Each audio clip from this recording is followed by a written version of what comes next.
नमस्कार, आदाब। आप देख रहे हैं लोकलाज। स्वागत है आप सभी का एक बार फिर लोकलाज न्यूज़ में एक नई चर्चा के साथ। पिछले कुछ दिनों से वक्फ संशोधन बिल को लेकर सियासी तूल चढ़ा हुआ है। सदन से सड़क तक इस बिल की चर्चाएं हैं। बिल आने के बाद वक्फ संपत्ति को ही अवैध कब्जा जैसा सिद्ध करने का प्रयास सोशल मीडिया पर लगातार जारी है। वक्फ एक उर्दू शब्द है जिसका अर्थ होता है ईश्वर के रास्ते में दान कर देने वाली संपत्ति। भारत जैसे लोकतांत्रिक देश में जहां कई धर्म और कई समुदाय के लोगों के लिए व्यवस्थाएं भी अलग अलग हैं, ऐसे में धार्मिक स्वतंत्रता के मामले में भारतीय संविधान सभी को स्वतंत्र और समान अधिकार दिए गए हैं। मगर वक्फ बोर्ड के मामले में जिस प्रकार दुष्प्रचार किया गया और एक धारणा पेश की गई कि मुसलमान जहां भी वक्फ संपत्ति का दावा करते हैं वो ज़मीन उनकी हो जाती है, जबकि संवैधानिक तौर पर हर व्यक्ति को अधिकार है कि वो अपनी चल अचल संपत्ति जहां चाहे वहां दान कर सकता है।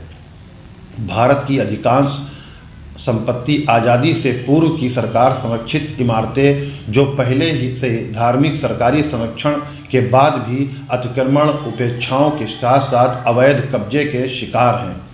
उसके बाद भी दान की हुई ज़मीन पर सरकार क्या बिल लाई है और भारतीय मुसलमान इसे किस तरह देख रहा है, यह जानना बहुत ज़रूरी है।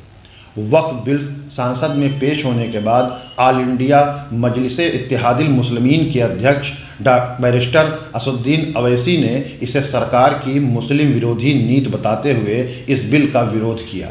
साथ ही बिल के आने से मुस्लिम खानकाहें, मस्जिद, मदरसों के साथ साथ करबला, कब्रिस्तान, ईदगाह व अन्य जो ज़मीनें दान की हुई हैं उनको बर्बाद करने का भाजपा सरकार पर आरोप भी लगाया।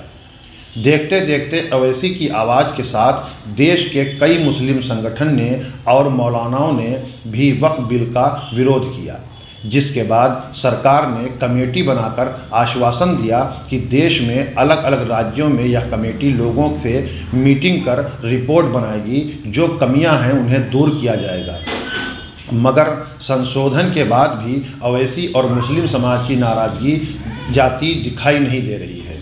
जुमे की नमाज के बाद लखनऊ में बड़े इमामबाड़े में मौलाना कल्बे जवाद ने भी बयान देते हुए कहा, ये बिल हम बिल्कुल बर्दाश्त नहीं करेंगे। ये हमारी धरोहर के खिलाफ खिलवाड़ और साजिश है।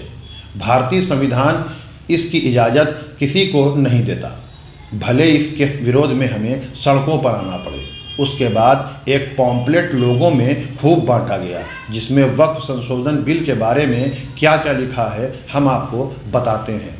पॉम्पलेट पर एक बड़ा लिखा हुआ है कि वक्फ बिल 2024 मुखालिफ तहरीर, आगे जरूरी ऐलान। इस पॉम्पलेट में आगे लिखा है, जैसे कि आप हजरात के इल्म में है कि संविधान के खिलाफ जाकर पार्लियामेंट में वक्फ बिल 2024 पेश किया गया है, जो अफवाह औकाफ को तबाह व बर्बाद करने वाला है। और अब कौम को धोखा देने के लिए जेपीसी कमेटी बनाई गई है, जिसमें बहुसंख्यक बीजेपी के एमपी की है। जेपीसी के जरिए हमारे मस्जिद, कब्रिस्तान, इबादतगाहों में इबादत करने की आज़ादी छीनने का हक इस सरकार को संविधान नहीं देता।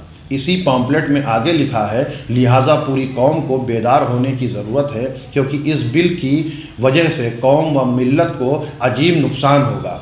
इस बिल के पास होने के बाद ना ज़्यादातर मस्जिदों में नमाज कायम हो पाएगी और ना ही इमामबाड़ों में अज़ादारी के प्रोग्राम हो पाएंगे, क्योंकि वक्फ बिल 2024 में इस तरह की शर्तें लगाई गई हैं कि इनके तहत 90% वक्फ जायदादें और औकाफ की ज़मीनों को गैर संवैधानिक तरीके से सरकारी करार दे दिया जाएगा। और हद तो यह होगी कि सरकार हमारे कब्रिस्तान से, जिन में हमारे पूर्वज दफन हैं, इन कब्रिस्तानों से भी हमें इस बिल के जरिए महरूम कर देगी। लिहाजा अब वक्त आ गया है कि अब हम सबको मिलकर कमर बस्ता हो जाएं और इस वक्फ बिल 2024 मुखालिफ तहरीर के लिए अपनी जान व माल की परवाह किए बगैर इस जुल्म व नाइंसाफ़ी पर मुखालिफ बिल 2024 व हुकूमत के जालिमाना रवैये के ख़िलाफ़ अपना दीनी फरीदा समझते हुए आईने हुकूक का इस्तेमाल करते हुए उठ खड़े हों। इसमें कुछ क्रमांक के अनुसार कुछ पॉइंट भी लिखे गए हैं, जिसमें 1995 वक्फ बिल और 2024 बिल का हवाला देते हुए साबित करने का प्रयास किया गया कि जिस तरह यह बिल मुस्लिम वक्फ संपत्तियों के खिलाफ है, जिसमें वक्फ संपत्तियों पर लिमिटेशन एक्ट भी लागू होने की बात कही गई है, जबकि पूर्व के वक्फ एक्ट में लिमिटेशन एक्ट नहीं लागू था।